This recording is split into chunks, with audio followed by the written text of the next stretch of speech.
আমি আসিফ ইকবাল চৌধুরী, আমার বাসা ঢাকাতে। আমি আপনাদের মতোই একজন পেশেন্ট ছিলাম। এখন আমি আসলে নিজেকে পেশেন্ট বলি না। আমি সিআরপিতেই দীর্ঘ 7 মাস ট্রিটমেন্ট নিয়েছি। তো আজকে আমাদের যে সেশনটা আমরা করব সেটা হচ্ছে discovering the power in me, আমার ভিতরের শক্তিকে আবিষ্কার। এই ব্যাপারটাকে একটু বুঝতে হবে। আমার ভিতরের শক্তিকে আবিষ্কার।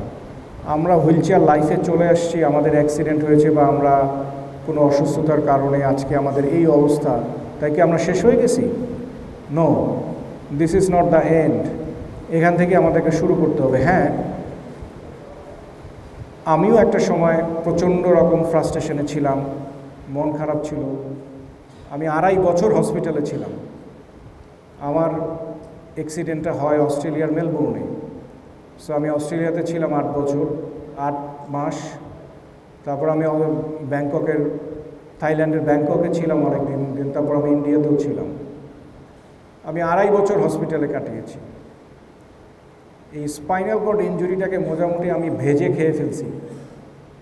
Physiotherapist, occupational therapist.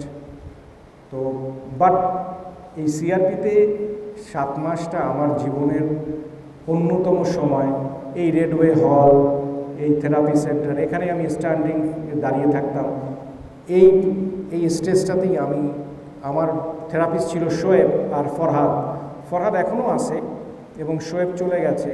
12টা স্টেপে আমাদের মন কাজ করে, আমাদের ব্রেন কাজ করে আমাদের ভিতরের শক্তিকে তৈরি করার জন্য। আমরা যারা প্রতিবন্ধী ব্যক্তিরা আছি তারা বিশ্বাসটাকে আসলে, বিশ্বাস এবং আমাদের যে চিন্তা চেতনা, এইটাকে কন্ট্রোল করার মাধ্যমেই তো আমাদেরকে আসলে পরবর্তী জীবনে যাইতে হবে, তাই না? এটাকে যদি আপনি কন্ট্রোল করতে না পারেন তাহলে আমরা আরও ভালো থাকতে পারবো না। শারীরিক যুদ্ধে আমরা জয়ী হব, আমরা মানসিক যুদ্ধে জয়ী হই। একজন সুস্থ সবল মানুষ পরাজিত হয়ে যায় যদি জীবনে সে স্বাভাবিকভাবে অসুস্থ এবং অবসাদগ্রস্ত থাকে, তাই না? আমরা তো আল্লাহর খুবই প্রিয় বান্দা, হুইলচেয়ার পারসন। আর যারা ভালো মানুষ তারাও যদি মেন্টালি আপসেট থাকে, অবসাদগ্রস্ত থাকে, তারাও কিন্তু কাজ করতে পারে না, তাই না? আর আমরা তো আরও বেশি, আমাদের টেনশনের শেষ নাই, আমাদের কষ্টের শেষ নাই, আমাদের হতাশার শেষ নাই, তাই না? তো আমি যতই বলি না কেন, মানসিক অশান্তি তো আমাদের থাকবেই। এইটাকে যতটুকু পারা যায়, দুর্ঘটনার পর স্বাভাবিকভাবে আমরা জীবনকে নতুন করে আবিষ্কার করলাম, যেখানে শুধু বাধা আর বাধা, তাই না? খালি বাধা, শেষ হয়ে গেছি আমি জীবনে, আর শেষ হয়ে গেলাম জীবনটা। তাই আমাদেরকে একটি অত্যন্ত দৃঢ় ও শক্তিশালী মানসিকতা তৈরি করতে হবে। সমস্যার মধ্য হতে সম্ভাবনা এবং সৃজনশীল সমাধান বের করতে হবে। ভালো ভবিষ্যতের প্রত্যাশা এবং সহনশীলন থাকাটা জরুরি। আচ্ছা, আমি এবার আমাদের যে 12টা স্টেপ আছে তার প্রথম শুরু করলাম। এটা কিন্তু আমার বানানো না, এটা ওয়ার্ল্ডের অত্যন্ত Pacific institute of mental health association, America এবং ওয়ার্ল্ডের বড় বড় মেন্টাল হেলথ, মানসিক স্বাস্থ্য নিয়ে যারা কাজ করেন, তারা এটা তৈরি করছে যে মানুষের মন কিভাবে একটার পর একটা কাজ করে। এটাই তো প্রথমটা হচ্ছে আমার মনকে নিয়ন্ত্রণ। সর্বপ্রথম করণীয় বিষয় হলো আমার নিজেকে বোঝা যে আমার সাথে কি আসলে ঘটছে। আপনারা জানেন আপনার সাথে কি ঘটছে আসলে, ব্যাপারটা আমরা জানি। আমার কি করা দরকার এবং আমাকে কি করতে হবে আমার পরিবারের জন্য এবং আমার ভবিষ্যতের জন্য। As my doctor said very beginning about my condition and future. আচ্ছা, এখানে একটা খুবই ইম্পর্টেন্ট বিষয় হচ্ছে, আমার যখন অস্ট্রেলিয়াতে অ্যাক্সিডেন্টটা হয়, আমি কেবল লাইফ সাপোর্টে প্রায় 2 সপ্তাহের মতো ছিলাম, বা 10-12 দিনের মতো। লাইফ সাপোর্ট থেকে কেবল বের হয়েছি। লাইফ সাপোর্ট মানে বুঝেন, আইসিইউ। আমার ইনজুরি লেভেলটা অনেক হাই, তো সার্ভাইকেল C6। আমার নিঃশ্বাসও অ্যাটাক করছিল। আরেকটু হলে I have been given the respiratory machine to my neck. আমার গলার মধ্যে একটা ফুটা করে দিতে হতো, আল্লাহ তাআলা ওইটুকু বাঁচায় দিছে। আচ্ছা, আমি কেবল লাইফ সাপোর্ট থেকে বের হয়েছি, আমার সাথে কেউ নাই, কারণ আমি একটা ট্রাভেল মিটিংয়ে ছিলাম অস্ট্রেলিয়াতে, আমার ফ্যামিলি আমার সাথে ছিল না। আমার একজন কলিগ শুধু আমার সাথে ছিল। তো এইরকম সিচুয়েশনে প্রথমেই আমাকে জানাই দিল, তুমি কিন্তু 90% আর হাঁটতে পারবে না, 10% তুমি তোমার আল্লাহকে ডাকো, যদি তোমার আল্লাহ তোমাকে ফেরত দেয়। তো এটা শোনাটা আমার জন্য কত বড় মানে হতাশাজনক একটা ব্যাপার ছিল। তো আপনারা এটাকে একটু মনটাকে, এখন কিছু তো আর করার নাই, যা হবার তা তো হয়েছে, এইটাকে কি আপনি সিনেমার মতো ব্যাক করতে পারবেন? তো এইটা একটু বুঝতে হবে। তো আমাদের মনকে আগে বুঝাইতে হবে যে আমার সাথে আসলে কি ঘটনাটা ঘটছে। আমাদের মস্তিষ্ক মানে আমাদের ব্রেন অসম্ভব পাওয়ারফুল থিং, অসম্ভব, এটা আমরা জানি না। মানুষের মন কতটা স্ট্রং, আমি বারবার বলতেছি, এটা কিন্তু আমার কথা না, এটা হচ্ছে ওয়ার্ল্ডের যারা বড় বড় জ্ঞানীগুণী ব্যক্তি আছে তাদের কথা। তো আমাদের মস্তিষ্ক অত্যন্ত শক্তিশালী, যা আমাদের কল্পনারও বাইরে, এবং মস্তিষ্ক বৈজ্ঞানিকভাবে ধাপে ধাপে তার কার্য সম্পাদন করে থাকে। ব্রেন কিন্তু হঠাৎ করে জাম দেয় না, ব্রেন বুঝে যে কোনটার পরে কোন কাজটা করতে হবে, কোনটার পরে আমি কি করব না করব। আমাদের এখানে থেরাপিস্ট বা আমাদের এখানে ডক্টররা হয়তো আপনাকে কোনো দিন ডাইরেক্ট হয়তো ওভাবে বলে যে বাবা তুমি কিন্তু আর কোনো দিন হাঁটতে পারবে না। তো আমাদের বিচার বিবেক অনুভূতি সাবধানতা সচেতনতা দিয়ে আমাদের সঠিক পথ প্রদর্শন করে আমাদের মাথা। কিন্তু আমার উপলব্ধি বনাম আমার বাস্তবতা, আমরা দুর্ঘটনার আগের জীবন এবং বর্তমান বাস্তবতা, আমরা যত তাড়াতাড়ি বাস্তবতাটাকে মেনে নিব ততই ভালো হবে আমাদের জন্য এবং এগিয়ে যাওয়ার জন্য।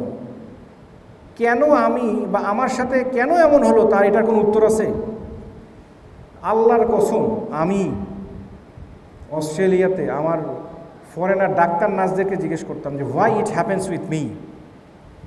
ওরা কিছুক্ষণ আমাদের টাকা থেকে হাসতো, বলে যে এই উত্তর তোমাকে একমাত্র তোমার গড দিতে পারবে। তো বলেন এই উত্তর আছে? আপনার সাথে কেন এরকম হয়েছে, আমার সাথে কেন এরকম হয়েছে, এই বাচ্চাটার সাথে কেন এরকম হয়েছে, কি উত্তর আছে বলেন তো? আমি শুনলাম এই বাচ্চাটা নাকি মাথায় একটা ওয়েট দেওয়া হয়েছিল, ওজন নিয়ে বাচ্চাটা পড়ে গেছিল, তাই না? এই যে একটা অসতর্কতা, এই বাস্তবতাটাকে আমাদের মেনে নিতে হবে। আমাদের এই ভিডিওটাতেও আমি কিন্তু বলতেছিলাম একসেপ্ট করা, আমার বাস্তবতাটাকে আমাকে মানতে হবে।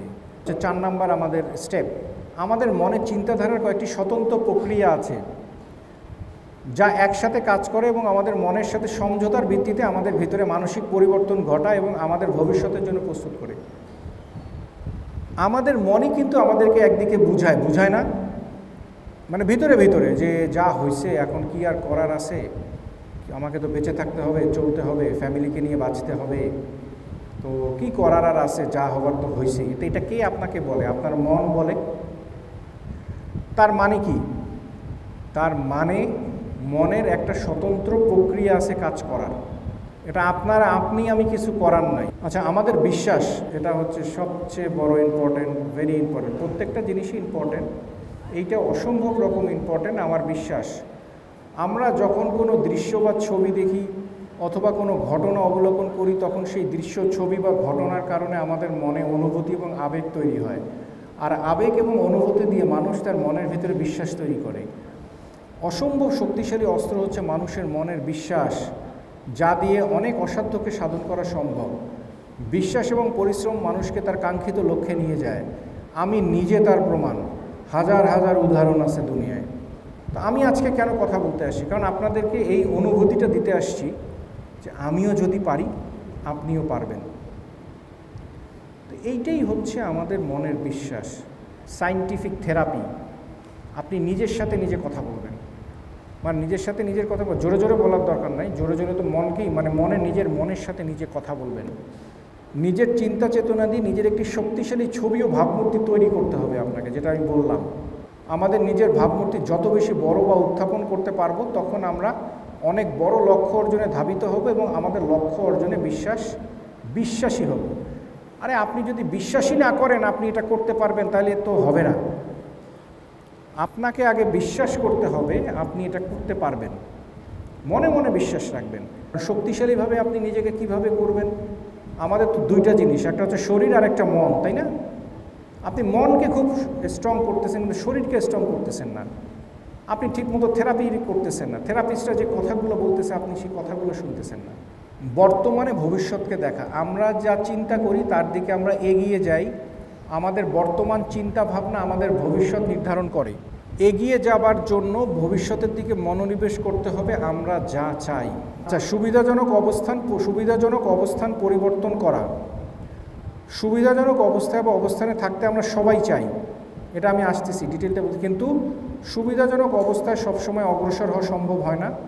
আমাদের অনেক সময় তা পিছনের দিকে ধাবিত করে। প্রয়োজনে সুবিধাজনক অবস্থায় পরিবর্তন করে কাঙ্ক্ষিত লক্ষ্যে যেতে হবে। তো সুবিধাজনক অবস্থানে থেকে আমরা উন্নতি করতে পারবো না, আমাদেরকে কষ্ট করতে হবে, থেরাপি করতে হবে, আমাদেরকে লেগে থাকতে হবে, অনেক কিছু চিন্তা করে লাগে। এখানে হচ্ছে ভবিষ্যতের চাবিকাঠি। ধাপে ধাপে যৌক্তিকভাবে কাঙ্ক্ষিত লক্ষ্যে পৌঁছানোর জন্য নিশ্চয়তা, প্রমাণ, দৃশ্যায়ন অতীব গুরুত্বপূর্ণ এবং জরুরি। আপনার যদি একটু থেরাপি করতে করতে পায়ে যদি একটু শক্তি আসে আল্লাহ পাকের ইচ্ছা, তাহলেই তো আপনি হাঁটতে পারবেন, তখনই তো আপনাকে হাঁটাবে, তাই না? এই জিনিসগুলো বুঝতে হবে। প্রমাণ, দৃশ্যায়ন অতীব জরুরি। প্রমাণ, দৃশ্যায়ন মানেটা হচ্ছে আপনার সামনে বসাই লোকটা যে আপনার সাথে গল্প করতে হুইল চেয়ারে বসে বসে সে আল্লাহ পাকের ইচ্ছে হাঁটা শুরু করছে। এটা হচ্ছে না, আসে না, এরকম আসে না, দেখছেন? এইটা কি? তার মানে আপনি প্রমাণ পাইছেন যে এই লোকটা যদি পারে আমিও পারবো ইনশাআল্লাহ। খুবই ইম্পর্টেন্টলি আমি কয়েকটা সাজেশন দিই। আজকে তো আমাদের এই অনুষ্ঠানটা আসলে কেন করছি আপনারা জানেন, এটা হচ্ছে আজকে হচ্ছে ওয়ার্ল্ড SCI ডে, তাই না? World SCI day. ওটা গুরুত্বপূর্ণ বিষয় না, বিষয়টা হচ্ছে আমরা কিছু ইনস্ট্রাকশন ফলো করব। আমি যেগুলো করি আপনারা করবেন, আশা করি ভালো থাকবেন। হ্যাঁ, সেকেন্ডলি যেটা বলতেছিলাম, ব্রিদিং এক্সারসাইজ, নিঃশ্বাসের ব্যায়াম। এই যে আমাদের করোনার জন্য নিঃশ্বাসের ব্যায়াম করতে বলতেছে না আমাদেরকে, নিঃশ্বাসের ব্যায়াম আমাদের জন্য যে কি পরিমাণে উপকার। যত আপনি নিঃশ্বাসের পরিমাণ বাড়বেন আপনার শক্তি বাড়বে, শরীরের শক্তি বাড়বে। টেনশন কম করবেন, টেনশনটা কমায় ফেলেন। টেনশন করে কি করবেন? টেনশন করে কোনো সমাধান আছে?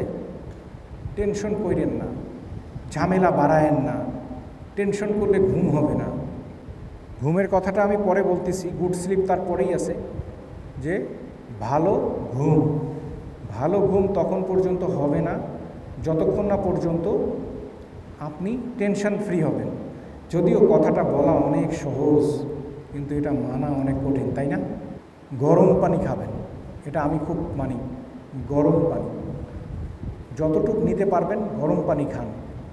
আমরা ভালো বই পড়ব, ভালো মুভি দেখব, যতক্ষণ পারবেন মনকে ভালো রাখবেন। Thank you very much.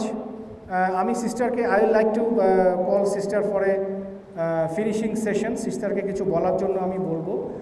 আর আমি আমার এই কথাগুলো দ্বারা যদি আপনাদের বিন্দুমাত্র কোনো উপকার হয় তাহলেই ভালো লাগবে। আপনারা সবাই ভালো থাকবেন, আমার জন্য দোয়া করবেন। আপনারা সবাই একে অপরের জন্য আমরা দোয়া করব এবং আমরা ভালো থাকব। সবাই আমরা বলি আমরা ভালো থাকব। সবাইকে ধন্যবাদ। Thank you. I would just like to say how much I've enjoyed this evening. Asif reminds me there are so many different factors that all need to be addressed by people with a spinal cord injury so that they can lead the fullest life possible. So for example, Asif mentioned something as simple as having hot water, and something also as important as whatever religion we may be, of having a time of praying to God. It's been a wonderful session which I think everybody needs to hear. Our patients, the amount of concentration of our carers this evening as Asif has been speaking. They were able to bring their children along. Asif very cleverly thought to bring them a little gift.